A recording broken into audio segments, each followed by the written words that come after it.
ભાભર પોલીસની મોટી કાર્યવાહી, ₹9.17 લાખનું વિદેશી દારૂ અને સ્વિફ્ટ કાર સહિતનો મુદ્દામાલ જપ્ત।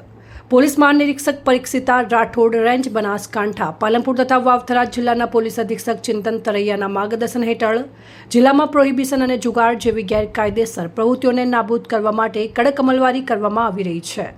આ અનુસંધાને SR ભારાઈ, નાયબ પોલીસ અધિક્ષક દિયોદર વિભાગ તથા HL Joshi, police inspector Bhabhar police સ્ટેશનના માર્ગદર્શન હેઠળ ભાભર પોલીસે નોંધપાત્ર સફળતા મેળવી છે।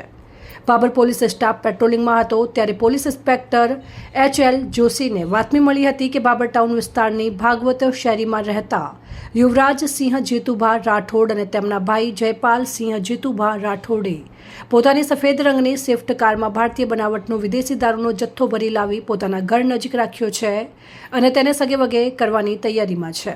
આ બાતમીના આધારે પોલીસે ટીમે પંચોને સાથે રાખી દરોડા પાડ્યા। તે દરમિયાન એક સફેદ રંગની નંબર પ્લેટ વગરની સ્વિફ્ટ કાર ઊભી જોવા મળી હતી। કારની બાજુમાં ઊભેલા બે શખ્સો પોલીસને જોઈને સ્થળ પરથી ફરાર થઈ ગયા હતા। ત્યારબાદ પોલીસે સ્વિફ્ટ કારની તપાસ કરતા તેમાંથી ગેરકાયદેસર રીતે રાખવામાં આવેલ ભારતીય બનાવટના વિદેશી દારૂની બોટલ, બિયર ટીન મળી આવ્યા હતા। કુલ 1632 નગ દારૂ અને બિયરનો જથ્થો, જેની કિંમત અંદાજે ₹4,17,408 થાય છે, જે મળી આવ્યો હતો। પોલીસે દારૂના જથ્થા ઉપરાંત આશરે ₹5 લાખ કિંમતની સ્વિફ્ટ કાર સહિત કુલ ₹9,17,408નો મુદ્દામાલ કબજે લીધો છે। આ મામલે ફરાર થયેલા આરોપીઓ વિરુદ્ધ ભાભર પોલીસ સ્ટેશનમાં ગુનો દાખલ કરી વધુ તપાસ હાથ ધરવામાં આવી છે।